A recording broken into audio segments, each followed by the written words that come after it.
Buenas tardes a todos. Siendo las 17 horas, damos inicio a la reunión de la Sociedad Uruguaya de Historia de la Medicina del día 1 de agosto de 2023. Bienvenidos, un gusto tenerlos, a los presentes y a los que están por Zoom. Hoy en el orden del día tenemos libros y documentos. Sonia Romero Gorski, manuscrito de Argelia, registro de etiología, cultura y medicinas, publicado en 2023. Y el presentador será el doctor Antonio Túnez. Buenas tardes a todos. Eh, el libro del que vamos a comentar algo hoy se llama Manuscrito de Argelia. La profesora Sonia Romero publicó el libro de este título que recoge su experiencia argelina desarrollada entre 1976 y 1982. Estaba entonces preparando su tesis de doctorado en etnología en el Magreb, cursando sus estudios en la École des Hautes Études en Sciences Sociales de París. Fue a Argelia para realizar el trabajo de campo a fin de hacer su tesis de doctorado. Y el título en francés fue Changement socioculturel, maternité et petite enfance, intrampéisme, symbolisme et réalité. Secteur sanitaire de Beni Messou, Alger, y el tutor fue Camille Lacoste Dujardin. Graduada en 1986, Sonia, que nos acompaña hoy, volvió a Uruguay, donde desarrolló intensa labor como investigadora y docente universitaria en antropología de la salud en la Facultad de Humanidades y Ciencias de la Educación de UDELAR. A Sonia la conocí en el 2003, cuando preparando la 7ª Convención Médica Nacional presentó un estudio sobre la observación de la relación médico-paciente en la atención primaria de la salud en la Ciudad Vieja, concretamente en el Hospital Maciel, descubriéndonos un panorama de la relación autoritaria que regía la consulta médica. Luego hizo, a pedido de la Academia Nacional de Medicina, un estudio en 2009 a propósito del asesinato en Salto del médico doctor Pablo Gaudín Camacho, seguramente ustedes lo recuerdan, que falleció el 9 de enero de 2009, poniendo de manifiesto una metodología de estudio antropológico que permitía nuevas miradas sobre fenómenos culturales desatendidos de nuestra profesión. Luego, ustedes conocen, se integró hace años a nuestra sociedad con otros antropólogos, discípulos de ella en la Facultad de Humanidades y Ciencias, donde dirigió la cátedra que fue mencionada en Antropología de la Salud. Sintiendo que había dejado mucho trabajo de campo realizado, que proveía abundante información, retomó sus anotaciones de aquella época y los registros y elaboró con ellos un libro. A través de sus páginas podemos apreciar el caleidoscopio de una república joven en continuas transformaciones económicas y culturales, con fuerte influencia de sus tradiciones históricas, lingüísticas y demográficas, que son testimonio de su desarrollo a lo largo de los siglos. Esta es la tapa del libro. Estos son otros libros que publicó con anterioridad Sonia Romero Gorski, Madres e Hijos de la Ciudad Vieja, que habla de la experiencia que yo les comentaba, y distintas revistas de Humanidades y Ciencias de la Educación. Bueno, este es el mapa actual de Argelia. Argelia es una nación de mayor la nación de mayor extensión geográfica del continente africano. Integra el Magreb, en algunos lugares lo escriben con H y otros sin H, en inglés es con H, lugar por donde se pone el sol significa, y a veces escrito como dije con o sin H, en el libro también, que integran en el norte de África varios países: Libia, Túnez, Argelia, Marruecos, Mauritania y el Sahara Occidental. Esta es la zona donde trabajó Sonia, pero este es el Magreb. Libia, Túnez, pequeño, antes fue Cartago, Argelia, Marruecos, el Sáhara Occidental y Mauritania.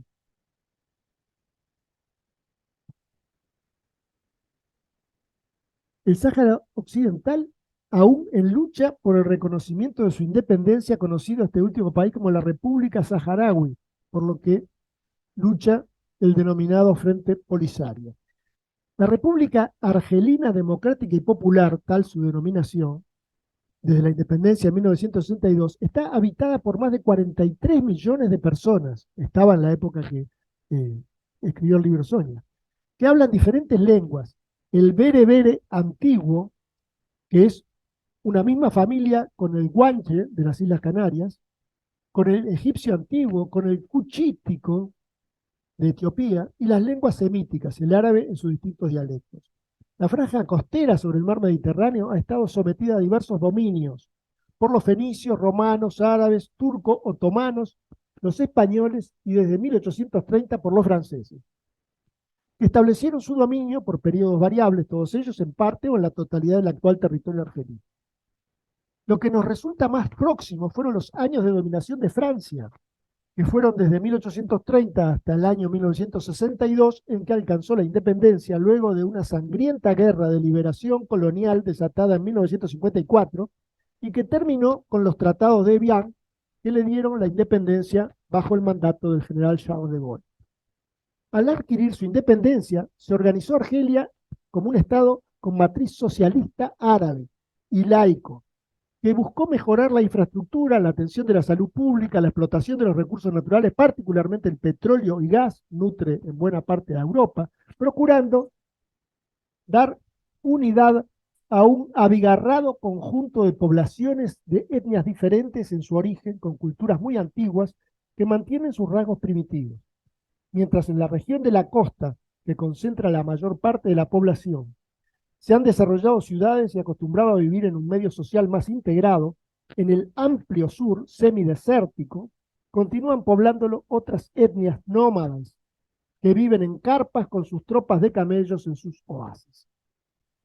La población, la característica de la población de Argelia es que aún con niveles altos de educación y situación socioeconómica en algunos estratos, mantiene antiguos vínculos de familia, con matrimonios endogámicos fundamentalmente entre primos del padre, no de la madre, del padre, matrimonios concertados desde muy jóvenes, con amplio dominio del hombre en todas las cuestiones de la familia, aún en la decisión sobre temas de salud de la mujer y la sexualidad y la reproducción y de los hijos. Una amplia presencia de la medicina tradicional, diversas formas de curandería y partería empírica, y un esfuerzo pujante por brindar servicios de salud gratuitos del Estado argelino para mejorar las condiciones de la población, en amplio crecimiento que se ha más que duplicado de 20 a 43 millones de habitantes en los últimos 40 años. O sea, esto es una demostración de lo que puede el poder del Islam en la cultura de ese pueblo. Por la influencia islámica, la mayoría de la población engendra muchos hijos, prefiriendo a los varones, negándose en su mayoría a adoptar la planificación familiar o los anticonceptivos. En todo caso, la decisión es absolutamente del marido. Y acá entra un capítulo interesante de la relación de Sonia en Argelia con los médicos uruguayos exiliados en Argelia durante ese periodo.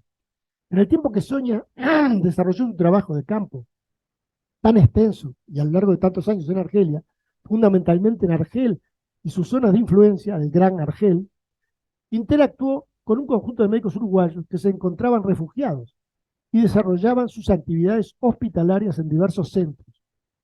Hubo un traumatólogo, cirujanos, pediatras, neurólogos, etc., hombres y mujeres que le permitieron, eran alrededor de 12, que le permitieron integrarse a una comunidad de emigrados junto a otros latinoamericanos, de los cuales ellos tomaban en cierto modo el liderazgo, y tomar contacto con sus prácticas médicas y hospitalarias en distintos centros, lo cual le permitió abrir la puerta para la observación de la relación médico-paciente en ese entorno.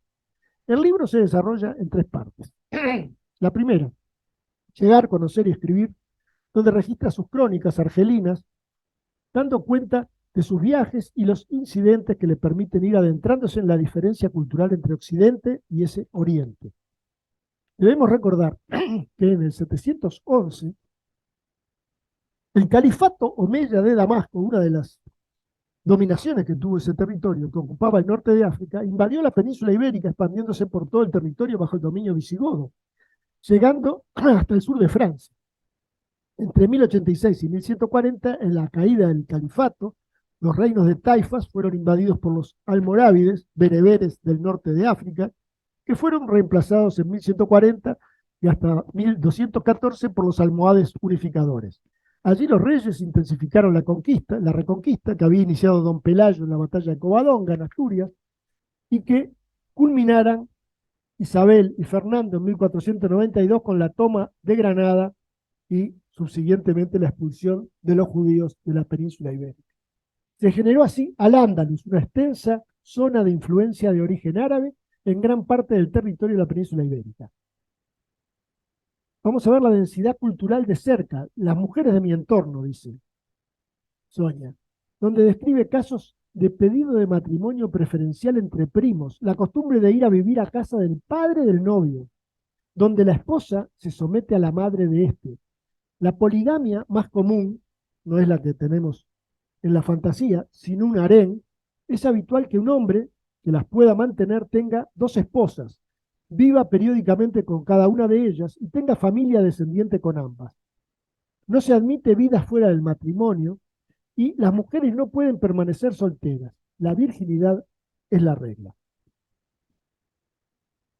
Sonia tuvo experiencias peculiares, como la experiencia de atender un parto en domicilio, porque la partera no llegaba, y cómo intervino ella cuando la partera llegó tarde, pero pudo solucionar el nacimiento, incluso la ligadura del cordón, con éxito.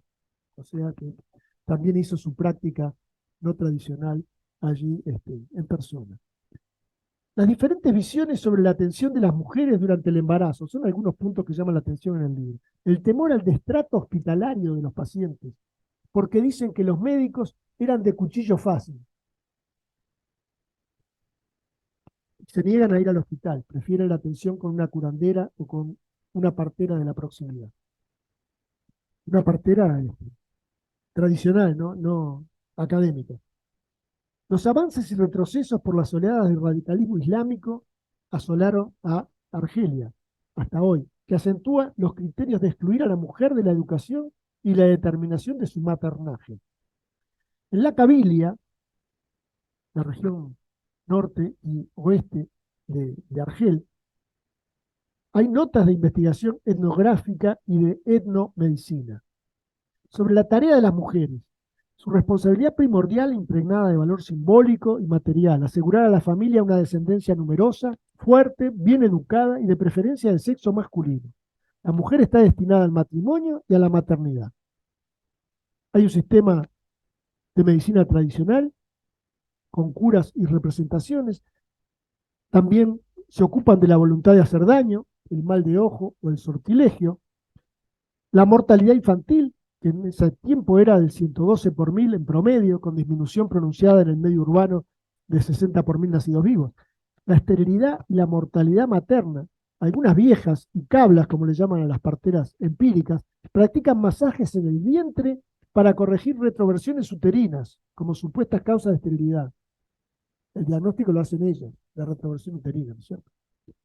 La mortalidad materna en el medio rural, en partos sin intervención de servicios médicos, es importante, y la aceptación de la fatalidad como consecuencia de vivir en el campo también es aceptada. Los agentes de la medicina tradicional o etnomedicina de la Kabilia. El manejo de la baraka. Baraka le llaman al don, la bendición de Alá para poder hacer el bien y curar a los semejantes. El don que tiene la persona que puede hacer eso. El marabut y el taleb son especies de curanderos especializados, digamos, que se especializan unos en casos de esterilidad, de mal de ojo persistente, de enfermedad caliente, así llaman a la meningitis, de fiebre, paludismo, de crisis, convulsiones o epilepsia, o de embrujamiento, histeria y descompensaciones psíquicas. Las abuelas, las suegras, las viejas en general, quienes se encargan de establecer en un primer momento el diagnóstico y los medicamentos adecuados para su nuera y nietos. Esta es la medicina intrafamiliar. Las viejas y las cablas, las parteras empíricas, no solo las cablas son parteras y asisten a la madre en el parto, sino que se ocupan de los primeros cuidados del recién nacido, de los ritos del nacimiento para proteger a la parturienta y al niño contra las influencias maléficas que acechan. En la línea que ha estudiado extensamente el doctor José Enrique Pons sobre la evolución histórica, médica y antropológica de la atención del parto y el puerperio, es interesante todo lo que aporta Sonia de su experiencia en Argelia sobre las prácticas obstétricas, hechas por cablas o parteras empíricas, tanto en la posición para parir como en el enterramiento de la placenta. El 85% de las mujeres seguía prefiriendo la atención del parto en domicilio, aunque hay multitud de hospitales y de servicios hospitalarios, incluso universitarios, y ser atendidas en domicilio por las cablas, en lugar de los servicios hospitalarios gratuitos. La atención por mal de ojo para adultos y niños y las prácticas para neutralizarlos son comunes. Algunas enfermedades graves, como la difteria, la meningitis, la polio, entre otras, pueden permanecer enmascaradas detrás de una sintomatología que se atribuya al mal de ojo. La anticoncepción por pastillas anovulatorias o por dispositivo intrauterino, el DIU, tiene escasa aceptación. Es controlada por los maridos. Escasa libertad de algunas mujeres para adoptar su utilización. El ideal del marido es tener muchos hijos, con al menos 2 esposas, una esposa y una coesposa.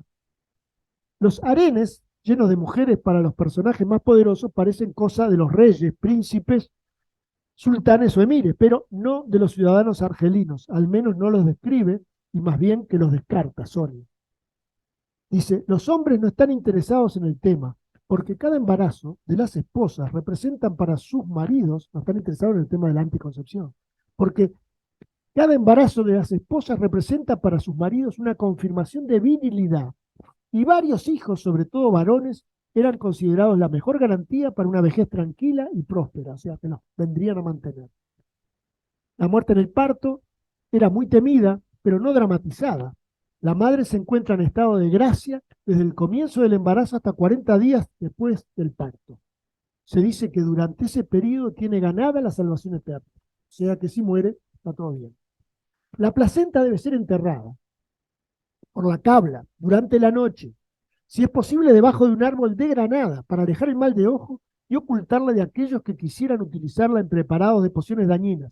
Esto, según el libro de José Enrique Pons, no es exclusivo de esta comunidad, sino que a lo largo de la historia y mucho antes se practicaba esta ceremonia. La ceremonia del 7º día se celebra en familia el primer baño del niño.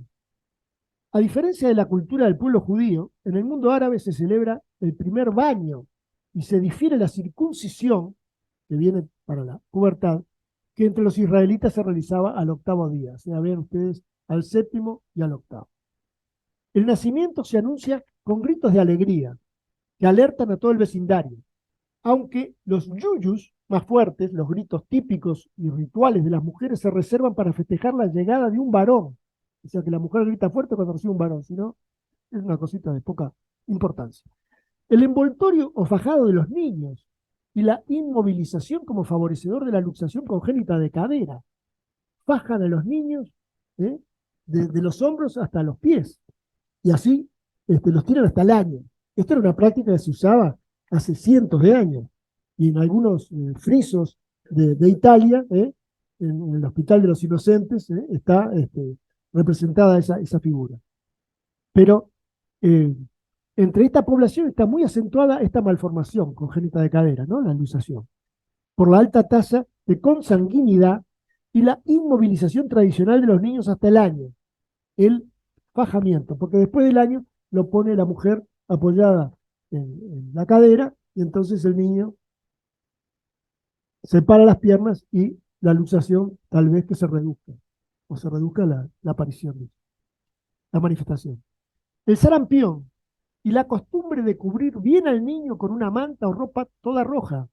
Esto también se utilizó entre nosotros. Yo recuerdo cuando era pequeño, que porque tenía un vecino con sarampión, me pasaban un buzo rojo de él para que me lo pusiera yo a ver si hacía también, y entonces compartíamos el virus.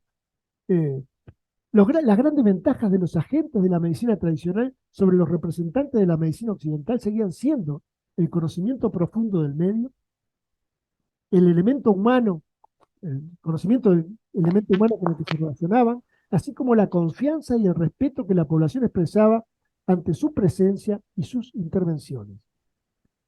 No se registró el tema del empacho en el libro, que es tan popular en América Latina y que también forma parte del patrimonio de la curandería. La segunda parte del libro trata de la época muy cosmopolita de Argel, de los años 70 y 80. la construcción del llamado socialismo islámico, la depresión en hombres y mujeres, las cosas que aparecían allí en la consulta, el peso de las responsabilidades y de hacer cálculos, la permanente exigencia de los embarazos, partos y periodos de lactancia para la mujer.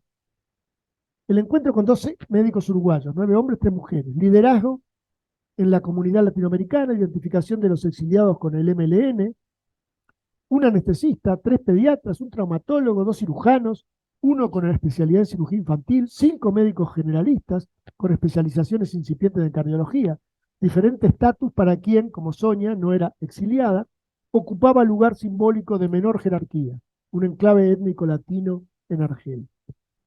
Las dificultades de acercamiento y tratamiento con pacientes locales en general. El doctor Alexander Minkowski, del Hospital Royal de París, había dedicado varias publicaciones al debate de tópicos de salud materno-infantil. Afirmaba que la salud pública es un problema demasiado serio para dejarlo únicamente en manos de los médicos. De pronto, los pacientes asumieron esta situación. Y decía, las ciencias biológicas seguirán avanzando en favor de la salud, pero quedaba mucho por hacer por parte de las ciencias sociales y humanas. Y esta es una de las principales carencias que notaron los médicos, que aunque bien capacitados desde el punto de vista académico, tuvieron grandes dificultades para relacionarse adecuadamente con la población, por falta de manejo simbólico y de los valores culturales. La dificultad de aceptación de la observación antropológica, la dificultad que encontró Sonia. Sonia debió someter su proyecto a la consideración de los médicos y al personal de los hospitales e instituciones en que realizó su relevamiento, para finalmente lograr acuerdos y participar como observadora en las consultas. De allí recoge buen material. Sus entrevistas con 2 personas, una es una vieja cabla, rabea, y otra una curandera suina. Una curandera suina se llama souina con Z, no como cerdo, sino souina. Una curandera de gran actividad. Bueno, bien, gracias.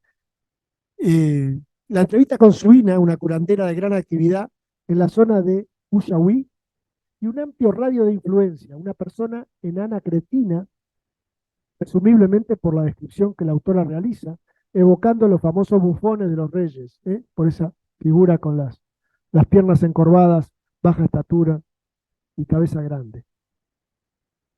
Y una vieja cabla, rabea, casi centenaria, que buscó transmitirle sus dones a Sonia, quien le frustró esa intención porque no acudió a la cita, constituyen valiosos testimonios para conocer lo que es esta práctica ancestral. También recoge el libro testimonios de una doctora y 3 médicos uruguayos en su experiencia clínica con la población argelina, que permiten conocer las dificultades percibidas por ellos para el relacionamiento con los pacientes y familiares, el respeto que recibían de ellos, las dificultades lingüísticas, a menudo valiéndose de la traducción por enfermeras o familiares, y la curiosa forma que tenían de comprender o realizar las indicaciones y tratamientos. De pronto llevaban la receta de un médico para el tratamiento de una epilepsia y alguien le decía en una botica que esa dosis estaba mal y le reducía la dosis a la 10ª parte, con lo cual el niño seguía convulsivando y cuando al tiempo volvía se enteraba el médico de cuál era la situación. Bueno, esta es una visión de Argel, la Cabilia, región histórica del norte. La bandera berebere viene del griego, que significaba bárbaros. Esto era lo que los griegos le decían a los demás. Todos los que no eran griegos eran bárbaros. Y así le enchufaron a los bereberes a estas poblaciones argelinas. La bandera de Argelia actual, del 62. Y esto es un cuadro que está de Delacroix, Femme d'Alger Appartement. Hay una descripción muy interesante, es un cuadro de 1833. A todo esto, el 28-29 de este mes vamos a hacer acá un homenaje a Bonpland. Y Bonpland tuvo que ver con Argelia porque se ocupó de enviar plantas de palmeras para que plantaran en Argelia en la parte desértica. Bueno, esta es la descripción del cuadro de Delacroix, la vamos a pasar por alto. El libro trae un prólogo de Agustín Courtoisí, está dividido en 3 partes, como mencioné, trae entrevistas con médicos uruguayos instalados o refugiados en Argelia, los doctores Ñuble Silveira, que trabajó en Maldonado, cardiólogo, Raúl Martínez Platero, que fue pediatra, Ernesto San Julián, neuropediatra, Edith Steiner, médica general, describe aspectos culturales tales como el relacionamiento familiar, la decisión del marido sobre la salud de la esposa, incluso la sexual reproductiva, la anticoncepción o el aborto. La metodología de la observación, resumiendo, Sonia y su grupo la practican dentro de la consulta con autorización del médico y la autoridad hospitalaria, mientras transcurre la relación clínica, pero son, en cierto modo, un cuerpo extraño dentro de la consulta, ¿no es cierto?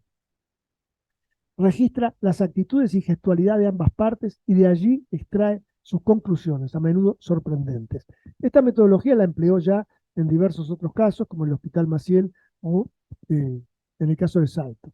Y en este caso la observación fue en diversos lugares y centros médicos de Argelia, particularmente en el Centro Hospitalario Universitario de Denis-Messou, y en múltiples encuentros con agentes tradicionales de salud en activo y en retiro, de los que toma dos ejemplos, una partera o cabla y una curandera. ¿Cómo surgen estos apuntes? Bueno, para la elaboración de la tesis debió realizar un extenso trabajo de campo y de sus apuntes 45 años después, Sonia extrae algunos aspectos que brindan un panorama del mundo árabe del Magreb. Es un país que se diferencia de los vecinos por su orientación político-social, siendo el de mayor extensión territorial del continente.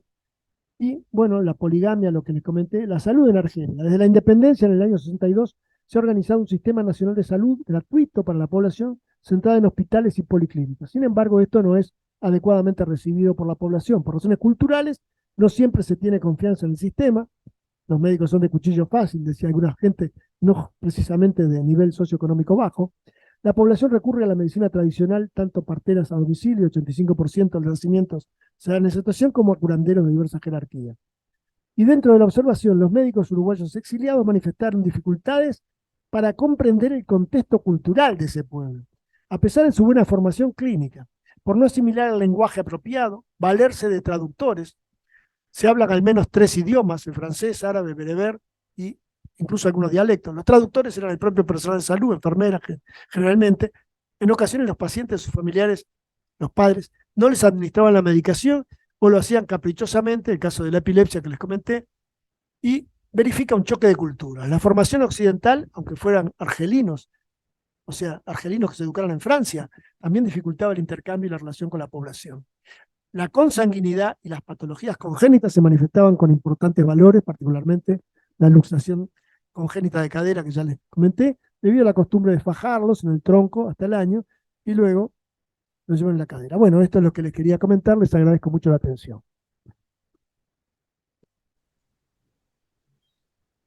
Agradecemos al doctor Turnes por su excelente presentación de este libro tan rico y la capacidad de resumirlo.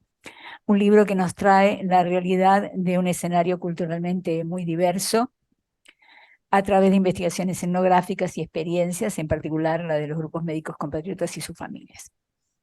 Y felicitamos a la doctora Sonia por este libro, entonces. Muchas gracias, doctor Turnes, doctora Sonia. Nuevamente la quiero felicitar por el extraordinario trabajo realizado para completar ese libro y al doctor Turnes por su presentación. Ahora continuamos con el tema central, el saber médico en la conformación de la educación física en el Uruguay, Paola Dogliotti Moro. Paola es doctora en Ciencias de la Educación por la Facultad de Humanidades y Ciencias de la Educación de la Universidad Nacional de La Plata, Argentina, magíster en Enseñanza Universitaria y Área Social, por la UDELAR, posgraduada en Currículum y Prácticas Escolares en Contexto por la Facultad Latinoamericana de Ciencias Sociales, Argentina, licenciada en Ciencias de la Educación, opción Investigación, por la Facultad de Humanidades y Ciencias de la Educación de la UDELAR, licenciada en Educación Física por la UDELAR y es profesora adjunta del Departamento de Educación Física y Prácticas Corporales y del Departamento de Enseñanza y Aprendizaje del Instituto de Educación de la Facultad de Humanidades y Ciencias de la Educación. Muchas gracias realmente por la invitación a participar de la sociedad. La verdad que para mí es un placer estar acá y poder compartirles humildemente lo que vengo investigando hace algunos años respecto a las traducciones y cómo se configuró el campo de la educación física en el Uruguay, y también un poquito más amplio, mi investigación va también a los modos de educación de los cuerpos que se han ido gestando, sobre todo a través del sistema educativo uruguayo desde su gestación, hasta la actualidad. Y bueno, un poco hoy les traigo algunas cuestiones que tienen más que ver con esto del saber médico, ¿no? El discurso médico, cómo ha interpelado, cómo ha dialogado, cómo ha configurado de algún modo el campo de la educación física en el Uruguay. Primero que nada, una breve como introducción más general de lo que es justamente desde el siglo XIX, ¿no? Que se ha gestado fuertemente el campo médico y de la biología, ¿no? Foucault justamente en el texto de las palabras y las cosas habla justamente cómo el campo de las ciencias humanas a lo largo de ese siglo fue atravesado por un triedro de saberes compuesto por la biología, la lingüística y la economía. Y en ese sentido uno podría decir estos saberes es el de la biología y el saber médico, los que formaron parte de los saberes que configuraron en el siglo XIX a la educación física, al deporte y a la gimnasia. A mediados del siglo XIX se fue estableciendo lo que, según Jacques Leys, francés, investigador de este campo, denominó la metáfora del cuerpo-máquina, ¿no? A partir de las transformaciones ocurridas en el campo científico, las investigaciones en el campo de la termodinámica, la teoría del metabolismo aeróbico, ¿no? A partir de las teorías bioenergéticas, inventado por Adolf Hirn, a mediados del siglo XIX, esto tuvo un impacto y fue tomado después por los fisiólogos del ejercicio franceses, para justamente pensar los sistemas de educación física a nivel de cada país. Y ahí podríamos establecer cómo la fisiología del ejercicio adquiere mucha fuerza en el último tercio del siglo XIX para pensar a la educación física, a la gimnasia y transformarla, porque no es que ahí se configuró, ya veníamos con algunos sistemas como el de Lin, por ejemplo, en la gimnasia de Lin fue muy anterior, pero fue a partir de esas investigaciones y esas transformaciones que se fue transformando la propia gimnasia, por ejemplo la gimnasia sueca. Y esas transformaciones le dan otro tipo de cientificidad al movimiento, se alejan de una cierta tradición más humanística o ya amplia, y se va tendiendo cada vez más a un positivismo, a una ciencia racional y a fundamentar el ejercicio, no tanto en relación con el arte o con el espíritu en términos más amplios, humanísticos, sino más hacia una racionalidad científica, ¿no? Las disputas, por ejemplo, en ese sentido, con estas transformaciones del campo científico, empezaron a haber disputas de cuáles son los mejores sistemas de gimnasia de cada país, si las gimnasias, qué tipo de gimnasias, los deportes, qué ejercicios físicos son más recomendados para hacer en las escuelas, etcétera, ¿no? Entonces acá los médicos, fundamentalmente los fisiólogos del ejercicio, son los que van a generar las bases y propuestas de los diversos sistemas de gimnasia y ejercicio físico para cada país, con las discusiones fuertes en cuáles son los mejores para el desarrollo del cuerpo sano. Las disputas, según Vigarello y Holtz, por los sistemas nacionales de educación física, gimnasia y deporte también emergen en esos años. Los principales actores del campo son médicos. Muchos de los impulsores de la educación física y del deporte en los diversos países del occidente moderno fueron fisiólogos del ejercicio, médicos, algunos con dobles formaciones. También estaban los pedagogos, no había distintos discursos ahí que emergían y que muchos habían sido expertos o especialistas en un deporte, a su vez médicos interesados en eso, ¿no? Por ejemplo, Romero Bressa en Argentina, que fue el que impulsó el sistema argentino de educación física, un médico muy reconocido, que se dedicó al tema de la formación de los primeros profesores de educación física en el país argentino. Se opuso muchas veces, por ejemplo, y disputó con lo militar, pero también la educación física está fuertemente atravesada por un discurso militar. El discurso militar a veces se oponía a los médicos y otros se articulaban, o sea, ahí había distintas disputas según eran más liberales o más conservadores las personas que estaban impulsando o discutiendo los sistemas de gimnásticos, ¿no?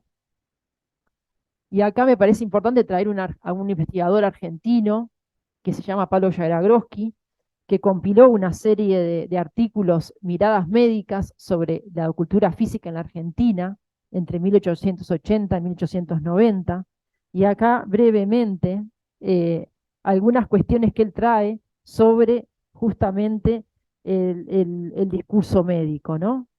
Ahí él enuncia entre los distintos discursos que legitimaron la necesidad de introducir y vivenciar la cultura física y muy especialmente la educación física escolar, sobresalió el heterogéneo discurso médico. Este discurso se convirtió en la grilla interpretativa que permitió describir e interpretar a los cuerpos en movimiento. De alguna manera, este discurso no solo estableció un régimen de verdad sobre los cuerpos y sus usos higiénicos y morales, sino que produjo el fenómeno corporal que reguló y constriñó. La ciencia médica se nutrió de diferentes saberes a la hora de prescribir y proscribir ciertas prácticas físicas y determinados usos del cuerpo. La anatomía descriptiva, la fisiología general, la fisiología del ejercicio, la ginecología, la psicología experimental, la antropometría y la biometría formaron parte de un listado incompleto e interminable de saberes biomédicos. Cada uno de ellos presentó y representó un cierto orden corporal ideal, al mismo tiempo que excluyó, omitió, cuestionó o silenció otras alternativas posibles de vivenciar y experimentar la corporalidad. De alguna manera, el discurso médico hegemónico, junto con otros discursos con fronteras porosas como el pedagógico, el jurídico, el criminológico o el religioso, colaboró en la construcción de una determinada forma de conceptualizar a los cuerpos. Muchas de las cosas que yo estoy trayendo acá son parte de la primera parte, sobre todo, de un libro que es producto de mi tesis de maestría. Mi primer estudio se llama Educación del Cuerpo y Discursividades en torno a la formación en la educación física en Uruguay, 1874-1948. Está en la web, está publicado por CSIC para el que quiera tener acceso. Entonces acá, bueno, tenemos una referencia evidentemente ineludible cuando uno trabaja sobre el discurso y el saber médico en el Uruguay del 900. Bueno, los estudios de Barran son como pioneros y abrieron todo un escenario de la historia, lo que es la historia cultural, la historia material. Y bueno, acá me parece como muy interesante cómo él enuncia esto, ¿no? En el escenario del 900, saber médico y moral burguesa se intrincaron para determinar los parámetros de normalidad, prevenir la enfermedad, controlar los instintos y la sexualidad, fortalecer y vigorizar el cuerpo. Y acá una cita textual de él, ¿no? Esta que compone todo su libro de Medicina y Sociedad en el Uruguay del 900, como la moralización de la medicina, ¿no? Que fue como la primer parte, fin del siglo XIX, sucedió la medicalización de la moral, ¿no? El 900 fue un periodo de crisis y transiciones entre ambas tendencias. Mientras nítidamente la medicina del siglo XIX pretendió fundamentar biológicamente la moral burguesa, en el 900 se comenzó a considerar a la salud pública y personal como la madre de una nueva ética. Bien, acá nosotros vamos a ir trabajando ahora con una serie, esto fue como una cuestión más introductoria, ¿no? Para ahora ir como trayendo de mis archivos algunas citas textuales de documentos, por ejemplo, voy a empezar un poco con lo que es el discurso médico en la reforma educativa vareliana, como ahí ya desde la configuración del sistema educativo moderno en el Uruguay hay fuertemente una búsqueda fuerte de articular y fundamentar la práctica de la educación física desde la medicina, desde la salud, desde el cuerpo orgánico, fundamentalmente, ¿no? Entonces, José Pedro Obrero introdujo en Uruguay el positivismo de procedencia sajona. Estos son ¿no? a partir de las investigaciones de Ardau, ¿no? Por medio fundamentalmente de Spencer y Darwin. A diferencia de Estados Unidos o Europa, en los países latinoamericanos el positivismo y el desarrollo de los sistemas educativos modernos van a constituirse en el motor del desarrollo científico y económico. No como es, uno podría decir que hay un desarrollo previo económico en los países del norte, ¿no? Acá esto se da, como dice, en el siglo XIX a cámara rápida, como dice Barran también. Los procesos de cambio en el siglo XIX en Uruguay se dan, lo que en Europa se dio en 2 o 3 siglos, en Uruguay se da en forma rapidísima a lo largo del siglo XIX y principios del XX. En nuestro país se pasó pues bruscamente de la metafísica espiritualista, del eclecticismo a un naturalismo acusadamente apoyado en las ciencias biológicas dentro del espíritu de Darwin, cuyo nombre, más que el del propio Spencer, fue la verdadera bandera inicial de nuestros positivistas. Luego, en la última década del siglo XIX, se fue consolidando y moderando bajo los cauces del sistema evolucionista de Spencer. ¿No? Esto es un poco para introducir un poco el pensamiento de Varela. Y bueno, acá hay una cita textual de un poco unos fundamentos de lo que se tenía que introducir en la escuela, qué tenían que estudiar los niños y qué materias tenían que ser las más importantes. Entonces acá, justamente Varela cita textual, en cuanto a los elementos de fisiología e higiene y los ejercicios físicos o gimnasia de salón, responden a exigencias primordiales del ser social y de la personalidad humana en su aspecto físico. Los ejercicios físicos o gimnasia de salón, ya que no se tengan verdaderos ejercicios gimnásticos, son indispensables en la escuela para el desarrollo físico del niño. Imponerlos como materia obligatoria son imponer a los padres encargados de la educación el deber de no contrariar el desarrollo natural de la criatura humana en la parte física.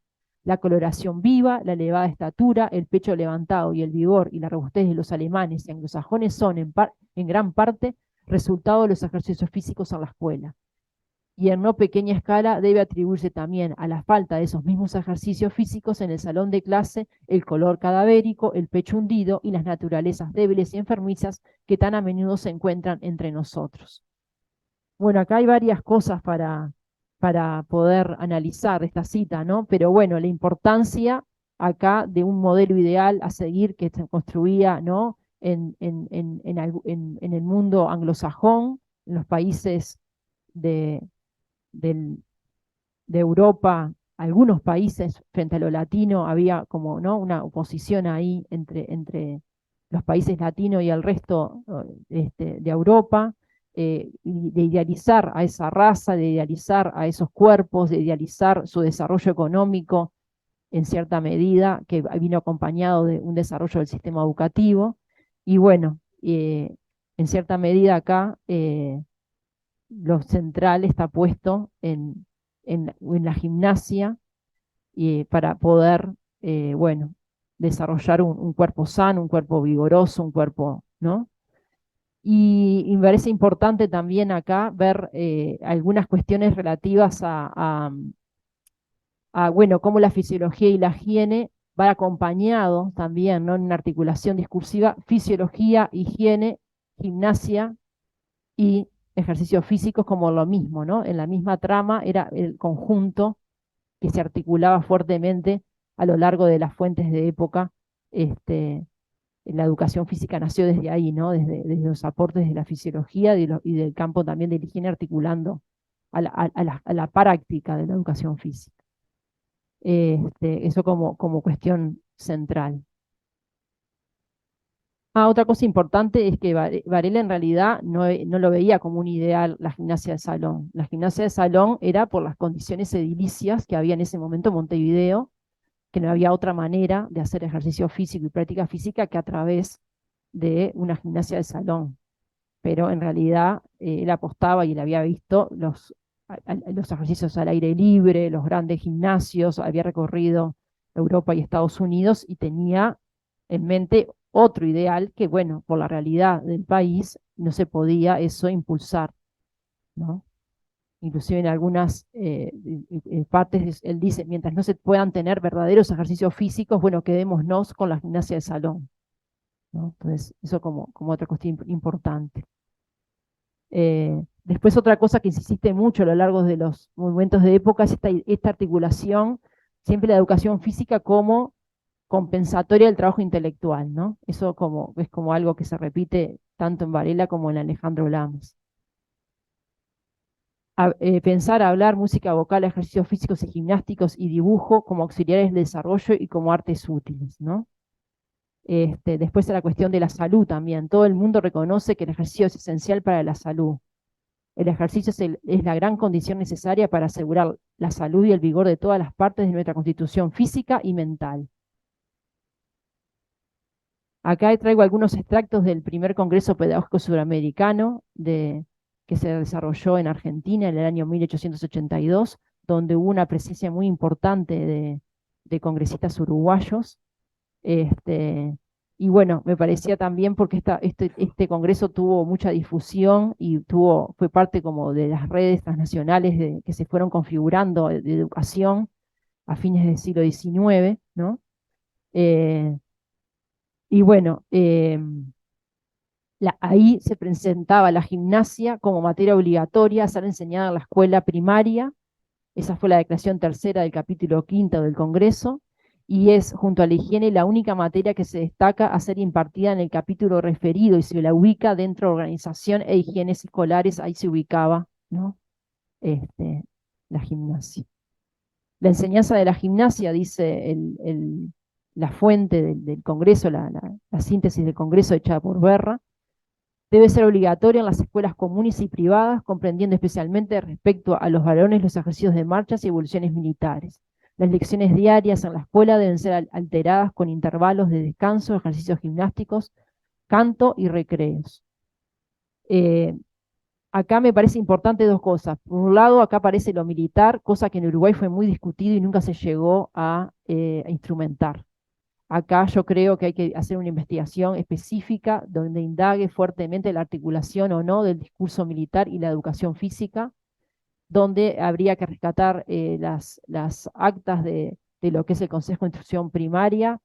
Yo intuyo por algunas fuentes que he investigado que el doctor Carlos Vaz Ferreira fue de los firmes opositores, igual que, que en Argentina Romero Brest, opositores a una educación física militarizada y a todo lo que tendría que ver la articulación entre lo militar y la educación física. Sin embargo, hubo varias disputas, y fue en la década de 1909, 1910, 1911 que aparecieron proyectos de ley para implementar en las escuelas marchas y evoluciones militares, pero nunca se llegaron a concretar.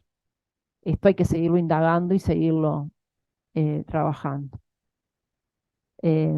Bien. Acá otro ejemplo, esto es de Alejandro Lamas, un poco Alejandro Lamas es un odontólogo, dentista, y fue el primer profesor de gimnástica contratado, ¿no? por el sistema educativo uruguayo para dar clases a las maestras magisteriales, a los institutos magisteriales en la primera década del siglo XX. Fue el ganador del primer concurso para proveer docentes para el dictado de las primeras clases sistemáticas de gimnasia y juegos a partir de 1905. Una cuestión importante, más allá de este manual de gimnasia escolar, el primer manual, Educación Física Orgánica, Ejercicios Estimados y Juegos Libres, que estaba dirigido a la formación de las maestras. Hay otras obras en relación a la instrucción del saber médico en el sistema educativo de su autoría. Y ahí hay una serie de obras: Maternología, Elementos de Anatomía, Fisiología e Higiene. Estos eran arreglados para el programa de cuarto y quinto año de estudios de las escuelas primarias de la República. Problemas escolares, higiene escolar, educación moral y disciplina escolar, economía e higiene domésticas. Como uno ve acá, hay una serie de articulaciones y cómo todas las personas, o en su mayoría las personas que escribían en su época, en estas épocas, sobre la educación física, sobre la gimnasia, sobre los deportes, en general tenían un pasaje por algún saber ligado, o eran médicos, o como en este caso, que era odontólogo, ¿no? Acá, por ejemplo, algunas citas textuales de Lamas, ¿no? En relación a los fines que debe perseguir la educación física, Lamas señala: el desarrollo de la fuerza es solamente uno de los propósitos que persigue y quizás el menos importante, pues lo que ha de procurarse al cultivar las facultades físicas es dotar al niño de vigor, de resistencia al trabajo y a la fatiga y de energía para luchar contra los elementos nocivos que amenazan constantemente su salud. Acá uno podría decir, bueno, acá no había una fundamentación desde el alto rendimiento, eso se va a ver también en el discurso de José Valle y Ordóñez de estos años también. Acá lo que se pretendía era una educación física general que desarrollara en forma amplia al niño. Y esto se articula en cierta medida unos años más tarde, también no lo traje para esta ocasión, con el discurso de Carlos Vaz Ferreira, que ha tenido algunas conferencias sobre educación física, donde él insiste en eso y se opone al recordismo especialista, dice Carlos Barferreira, ¿no? Se opone a esta idea de la educación física y el deporte solo para una élite que compita. Al contrario, en el país había que desarrollar en ese momento una educación física popular, general, democrática, para toda la población. Y ese es un poco el proyecto de plazas vecinales de cultura física que ahora vamos a ir viendo. En Lamas también está esta idea de, bueno, de una educación física general. Y bueno, y fuertemente argumentada, ¿no? Acá cuando define, bueno, por supuesto que ubica la educación física en el lugar compensatorio de las actividades de la vida, debe restablecerse las energías y el vigor necesario para el trabajo, el valor higiénico, la lucha contra la enfermedad, ¿no? Y bueno, y todos estos aspectos que debe albergar, ¿no? La educación física es la educación de los órganos de la vida vegetativa, es decir, órganos digestivos, es parte de la educación física. O sea, es una educación física, no solamente la parte práctica, sino engloba una educación más general, ¿no? Educación de los órganos de la vida animal, respiración, circulación, órganos de los sentidos, órganos del movimiento. Los elementos que sirven de agentes para conseguir este objetivo son la alimentación, el vestido, la higiene privada, la higiene intelectual y el ejercicio. Entonces, la educación física abarcaba mucho más que la práctica de actividad física práctica del patio donde el profesor, sino era mucho más amplia. Bueno, acá sobre Lamas también uno podría decir la fuerte idea de lo físico y lo orgánico como central también, y esta idea de la postura, la ortopedia escolar, que también se desarrolla a lo largo del siglo XIX. Uno podría citar acá a Vigarello, un francés muy reconocido que ha investigado su libro Corregir el cuerpo, u otros, esa es su tesis doctoral, pero bueno, tiene investigaciones muy amplias, donde él ha trabajado mucho esta idea de la ortopedia y los cambios en las maneras de corregir el cuerpo a lo largo del siglo XVIII, XIX, ¿no? Bueno, acá fuertemente a lo largo del siglo XIX y en Uruguay, a principios del siglo XX, inclusive hasta mediados, está la idea también de la gimnasia correctiva y que el profesor de educación física tiene que ser parte muchas veces en ese aprendizaje, y en esa hubo hasta hace poco en el sistema educativo de educación secundaria gimnasia correctiva. Los asmáticos, a los que tenían desviaciones de columna, se los separaba de la clase común, y el profesor de educación física hacía determinados ejercicios correctivos para, bueno, poder, y se los separaba del resto de los estudiantes, ¿no? Eso cambió hace muy poco. O sea que es una tradición que también atraviesa el campo de la educación física desde hace mucho. Bien, acá me parece importante, este es un poco algunos fragmentos del año 1906, si bien la fuente es del 49, porque es una reedición de la Comisión Nacional, la fuente original es de 1906, de José Valle y Ordóñez, cuando eleva la solicitud, el 7 de julio de 1906, eleva a la Honorable Asamblea General un proyecto de ley para la creación de los Juegos Atléticos anuales, fijando una cantidad destinada a la institución de premios a los triunfadores en dichos Juegos. A partir de ese proyecto, el presidente señala: tiende este proyecto a fomentar en los habitantes del país el gusto y la pasión por el ejercicio que hacen a las razas más sanas y fuertes. Existen para las razas dos medios esenciales de superioridad, uno fisiológico y otro mental, pero que ante todo es preciso que una raza sea fisiológicamente fuerte. Todas las elecciones del espíritu, dice Alfredo Fourier, no valen para un pueblo lo que el vigor y la salud, y por consecuencia la fecundidad. En lo que concierne al pueblo agrega una personalidad rica en condimentos numerosos, pero con mala constitución física es de poco valor, porque los descendientes morirán faltos de salud en una o en 2 generaciones. A la inversa, una bella y robusta constitución, aunque no sea acompañada de ningún talento, merece ser conservada, porque en las generaciones que vendrán la inteligencia podrá desenvolverse indefinidamente. Estimulemos pues los deportes, recordando que influyen eficazmente en la mayor salud del pueblo, y son además una escuela de la voluntad y el ánimo. Entonces acá uno podría analizar múltiples factores, ¿no? Pero me parece que esta posición, esta idea de, bueno, de la raza en términos de fisiológicamente fuerte. Acá es importante decir que la palabra raza es muy controvertida. Todavía acá no se estaba usando desde una perspectiva eugenésica, como si eso va a tomar espesor en el periodo entre guerras. Acá tenemos la investigación pionera de Saprissa, bueno, algunos capítulos del libro de Medicina y Sociedad, los últimos capítulos, Barrán hace algunas investigaciones sobre la eugenesia y los médicos eugenésicos en el Uruguay, eugenistas en el Uruguay. Bueno, hay investigaciones muy amplias. Ahora nosotros tenemos una tesis inclusive de educación física que ha indagado sobre cómo ha habido en el campo de la educación física también una incursión en el tema de enseñanza en términos eugenésicos, sobre todo a partir de eso solo trabajo en mi tesis doctoral, de la juxtaposición de dos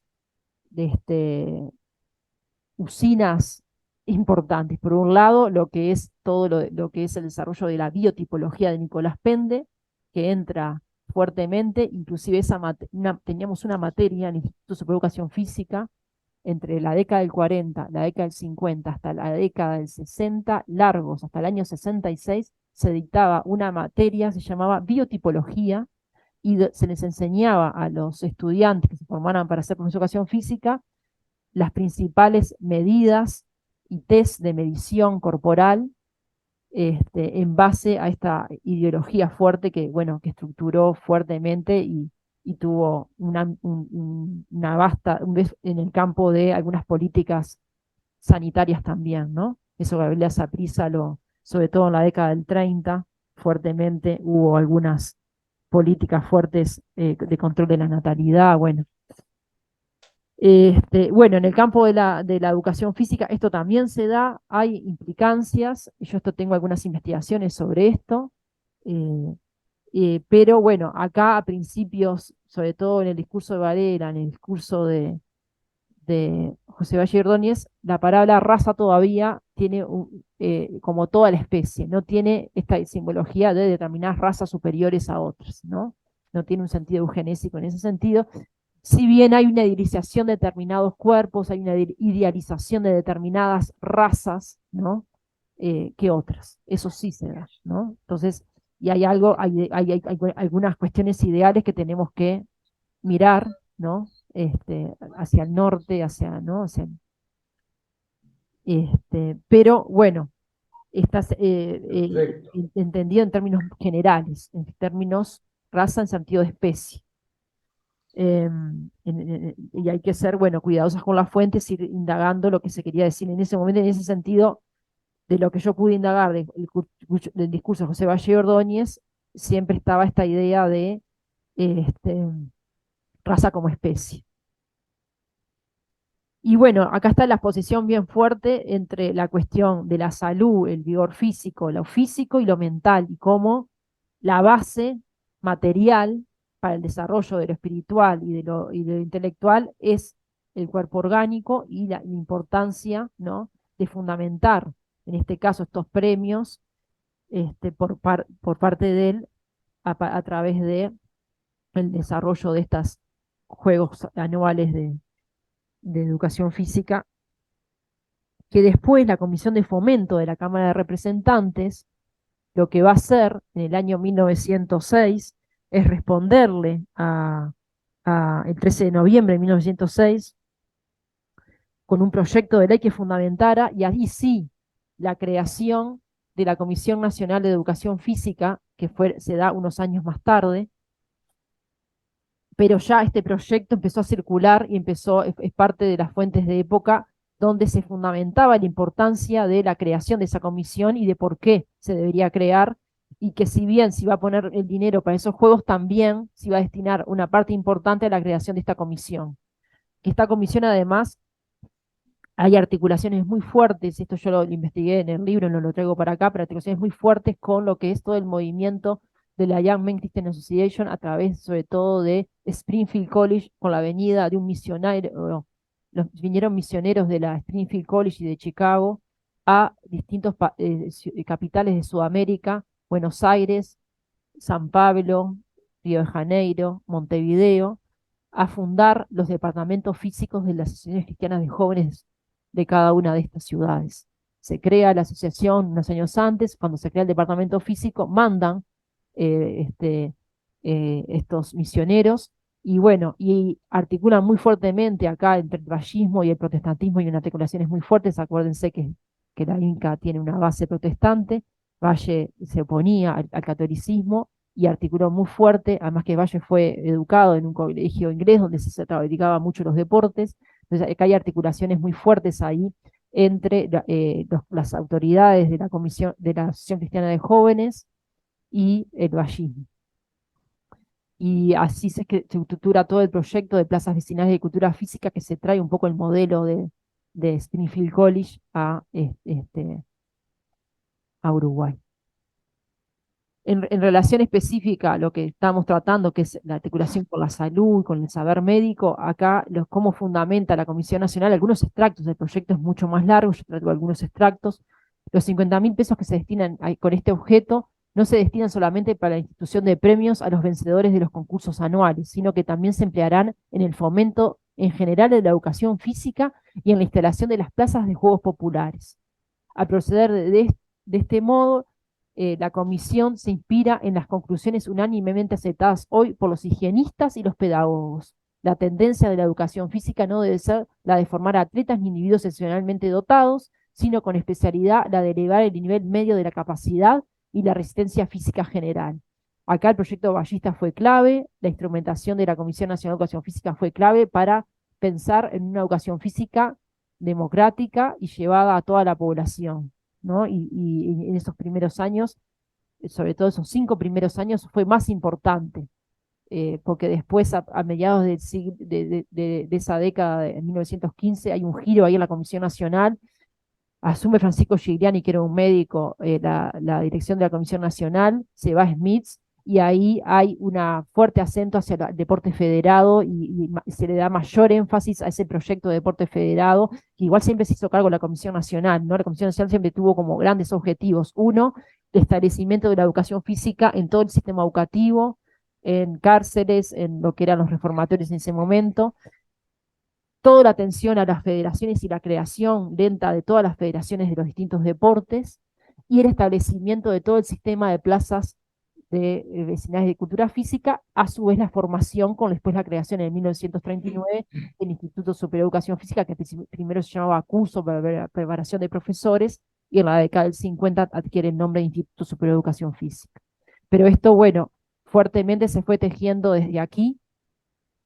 Y bueno, lo central de esta idea de, bueno, la articulación entre los higienistas, los pedagogos, los médicos, ¿no?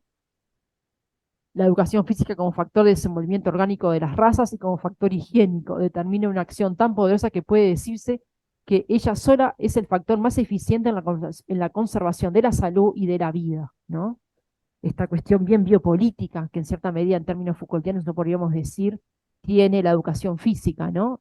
Que va a lo más orgánico del cuerpo, va a lo más, sí, a lo que podría ser lo biológico, ¿no?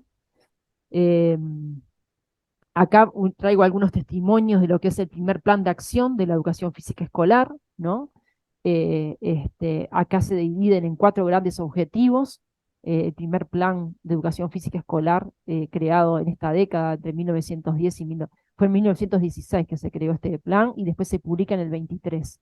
Ejercicios correctivos, orgánicos y morales, sanitarios e higiénicos eran los 4 grandes componentes. Acá tenemos algunos como el fin correctivo, que era esto que estábamos hablando de la postura y de la ortopedia corporal era muy importante, ¿no?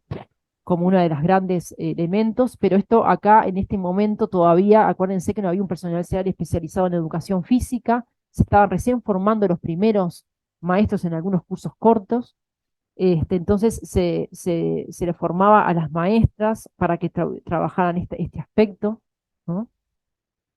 Corregir las malas tendencias de la vida escolar, como por ejemplo las deformaciones de la columna vertebral ocasionadas por los bancos, los defectos de la inactividad sobre los órganos abdominales y en general sobre el crecimiento y el desarrollo normal. una buena postura por medio de ejercicios apropiados, disciplina por medio del comando a los que haya de responder de inmediato con energía y viveza, salud por medio de las actividades de los grandes masas musculares y de los ejercicios respiratorios.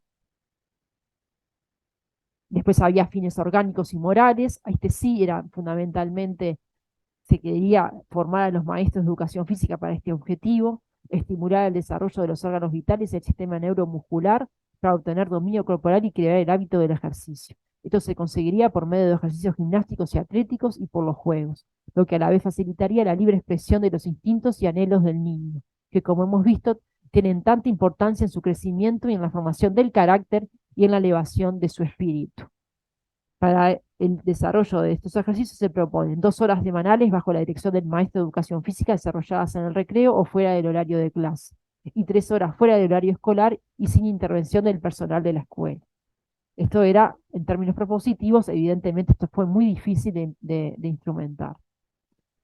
El objetivo sanitario, el mejoramiento de las condiciones salubres e higiénicas de la escuela, para lo cual tendría que intervenir enérgicamente el cuerpo médico escolar. Ustedes saben la importancia que adquirió este cuerpo médico escolar en la primera mitad del siglo XX, fue muy importante, desde la arquitectura escolar definía hasta, bueno, hay otras investigaciones que han ahondado en estos temas.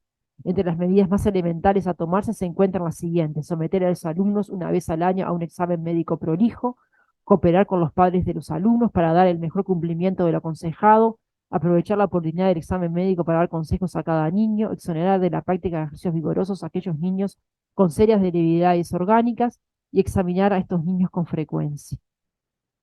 Esto es un poco la articulación acá hay una oficina, la Comisión Nacional tenía también una oficina médica que era muy importante y desarrolló una serie desde test, el examen, por ejemplo, ustedes saben que para estudiar educación física había un examen muy exigente de prueba física, pero también de exámenes médicos. Y también había hasta la estatura, edad, peso. Si eras demasiado bajo, no podías ser profesor de educación física o profesora. Bueno, cuestiones que bordeaban mucho en algún sentido con esta cuestión, además que esto emerge en el año 39, con las cuestiones de los test de la eugenesia. Después van a dar a los test que se le hacían a los profesores para ingresar o no ingresar. Si tenías una miopía tampoco muy alta, tampoco podías ser profesor de educación física. Bueno, había una serie que realmente era muy, muy exigente poder entrar a estudiar la carrera. Y el cuarto objetivo, el objetivo higiénico, también estaba articulado, tanto el maestro de educación física como el maestro de aula podía trabajar con este objetivo, ¿no? Enseñar la higiene y práctica y teóricamente por medio de lecciones, demostraciones y concursos. Y bueno, se proponía dedicarle 10 a 15 minutos diarios 2 veces por semana para el dictado de estos principios higiénicos. Y bueno, acá hay una síntesis de los 4 objetivos y la periodicidad un poco que se le quería dar en la escuela. Acá traigo algunas cuestiones. Esta revista Uruguay Sports, la revista oficial de la Comisión Nacional, que fue editada entre el año 1918 y 1926 por la Comisión Nacional, que había sido creada en 1911, tiene una edición mensual. Hay un tiraje de 102 revistas en 9 años, y con distintas secciones: artículos científicos, documentos oficiales, leyes, reglamentos, sport, resoluciones de la Comisión Nacional, estadística de las plazas de deporte y movimientos de fondo de la Comisión Nacional, legislación y resolución esportiva nacional e internacional, el terreno de los deportes, hay planos, croquis y descripciones de diversas construcciones. Acuérdense que fue exponencial en esas décadas las construcciones del sistema de plazas de deporte en todo el país. Realmente Uruguay fue ejemplo en América Latina de este modelo de plazas de deporte. Después se copió en muchos países sudamericanos y fueron expertos de la Comisión Nacional específicos a orientar a otros países a desarrollar también ese sistema. Acá tenemos una sección de artículos científicos y documentos oficiales de estas secciones que yo fui trayendo. Bueno, como siempre eran generalmente estos artículos escritos por doctores uruguayos o traducciones de libros provenientes de especialistas, muchos médicos en general de Estados Unidos, por la influencia fuerte que hubo en esas primeras décadas de Estados Unidos. Las temáticas predominantes fundamentos y sustentos de la cultura física, contenidos y sistemas de la cultura física, juegos, gimnasia y sports, maestros de plazas de deporte, higiene y fisiología y plazas de deporte, ¿no? Acá algún ejemplo de una cita del doctor Gigliani, ¿no? De la articulación entre el higienismo y bueno, el saber médico que predominaba la fundamentación de la educación física. La cultura física tiene por finalidad suprema la producción y el mantenimiento del estado de salud. Para obtener esa finalidad, los métodos culturales racionales utilizan dos procedimientos simultáneamente. Uno directo o activo llega al mejoramiento físico mediante el ejercicio voluntario de la función neuromuscular que produce un desarrollo armónico de todos los órganos y un equilibrio de sus respectivas funciones. El otro indirecto o pasivo consiste en impedir que obren las causas que desmejoran el estado físico del cuerpo y se oponen a su florecimiento. Bueno, acá yo traigo algunas cuestiones como para analizar, trabajando esta distinción.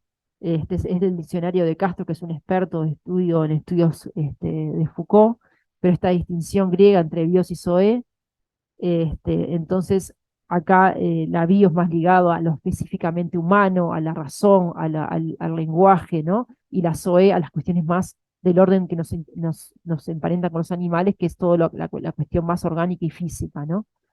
Entonces, no deberíamos hablar de biopolítica, sino de solo política en base a esta distinción griega, ¿no? Esto sería el caso cuando el objeto de la biopolítica no es la vida humana en su sentido específico, sino la vida biológica de los hombres.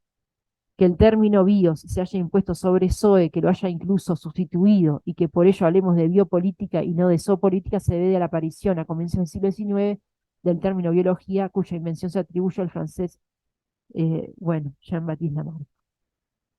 Un poco lo que trae Castro.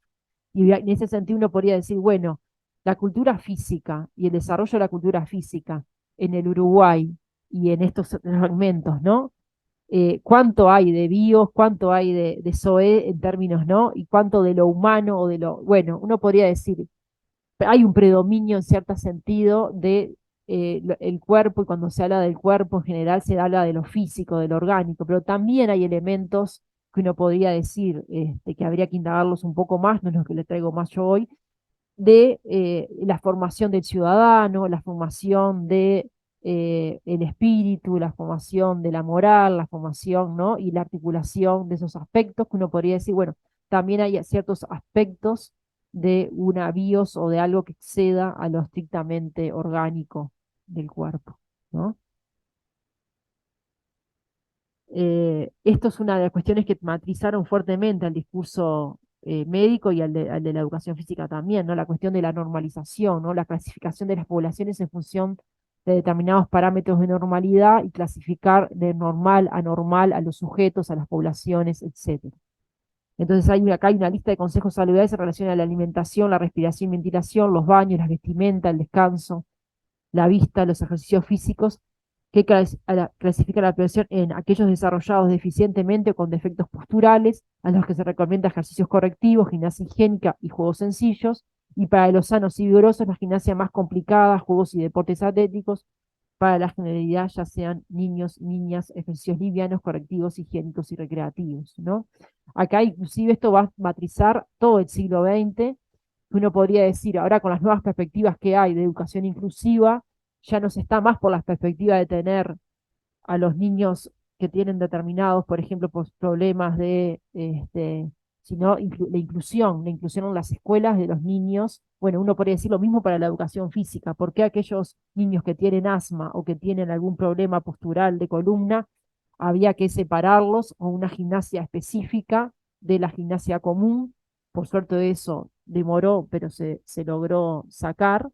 Y bueno, más allá de que sea importante que esas personas tengan algún tipo de gimnasia especial o de ejercicios específicos para pero que se integren y pueda hacer una educación física con todo el resto de los niños, de los adolescentes de su edad, es muy importante, ¿no? Bueno, estas son cuestiones que se ha demorado, ¿no? Se ha demorado y ha sido algo que ha trabajado, se ha clasificado mucho y separado muchísimo a las poblaciones, ¿no?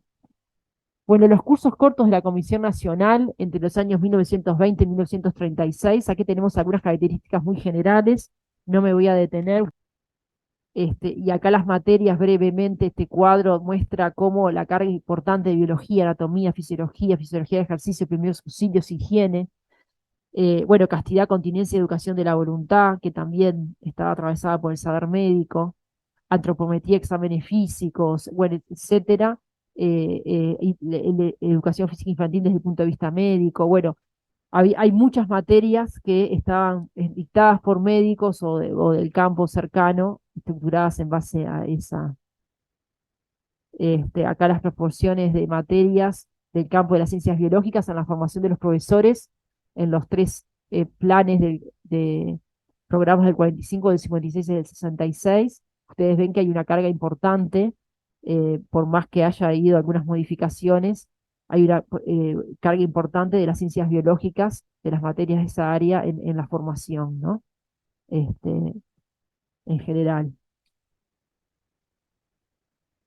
Bueno, acá traía algunos extractos de Alberto Langlade, que fue, bueno, el instituto ahora lleva su nombre, fue un reconocido profesor de educación física, trabajó también en la carrera de fisioterapia en la Facultad de Medicina en esos años. Bueno, tuvo algunos, circuló mucho con Europa, trajo mucho los aportes de la gimnasia europea al campo, a Uruguay. Y bueno, también para él la educación física estaba articulada todo el tiempo con la salud y era muy importante esa articulación. Acá traía algunas cuestiones de él.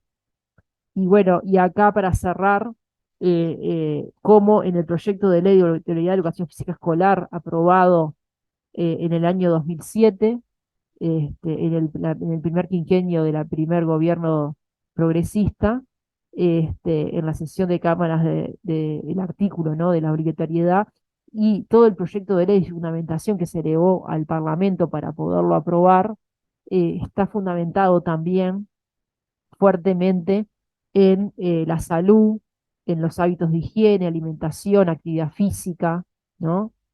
Y todo el desarrollo de la salud, el personamiento físico y moral y social, o sea, también hasta, uno podría decir, en todo el siglo XX la educación física y hasta el día de hoy está fuertemente parada y sustentada en el saber, y uno podría decir, bueno, es el discurso hegemónico, ¿no? Inclusive en el campo más, uno podría decir, de las facultades actuales, que hay facultades de educación física a nivel internacional, los que tienen más peso académico y tienen el discurso hegemónico son los que investigan desde el campo de las ciencias médicas, biológicas, la fisiología del ejercicio, y todo lo que han sido estudios, como es mi campo, más de las ciencias sociales y humanas, al campo de la educación física, se mantienen sí, tienen no tienen la importancia ni la relevancia que tienen estos otros estudios, ¿no? Entonces sigue siendo hasta el día de hoy un discurso hegemónico para el campo. Bueno, agradecerles la invitación, capaz que me extendí un poco, preparé más de lo que pude decir, pero bueno, cualquier cosa están. Agradecemos a Paola por su interesante presentación, completa, detallada, precisa, sobre un tema tan relevante como la educación física, un componente costo efectivo en la prevención de gran parte de la mayoría de las enfermedades crónicas y en la promoción de la salud, sobre todo en la actualidad. Bueno, agradecer realmente la invitación y en empezar, como quien dice, a tener algún intercambio con ustedes. Veo bueno, que tienen un montón de investigaciones también que para intercambiar y para seguir estableciendo vínculos. Y sobre esto último que decís es tal cual. Hay una tesis defendida hace poco de maestría sobre educación física escolar, que una de las cosas que arribaba y que yo traía, pero hoy no me dio el tiempo de mostrar, es cómo salud se ha convertido en términos nosotros que trabajamos con algunas cuestiones de análisis de discurso, en cierto significante vacío. ¿Qué quiere decir? Que se le pone a ese término y aglutina un montón de sentidos diversos. Entonces está cómo va articulando, salud es todo, parece que es todo. Entonces al ser todo no es nada, se vacía, ¿no? Pero a veces sí, por supuesto, cada momento histórico social es significante salud, pero bueno, parece que todo el mundo quiere adquirir es algo que aglutina demasiado y condensa demasiados sentidos diversos. Entonces, bueno, es una de las cuestiones como la educación integral en el campo de la educación, ¿no? Todo es educación integral, bueno, al final, si todo pasa por la educación integral, se termina vaciando el sentido, ¿no? Bueno, como para seguir pensando, ¿no? En esto. Gracias a todos. Les recordamos que el 29 de agosto tenemos la sesión sobre Bonplan y los esperamos en la próxima reunión también del mes de septiembre. Muchas gracias a los expositores y a los para estar.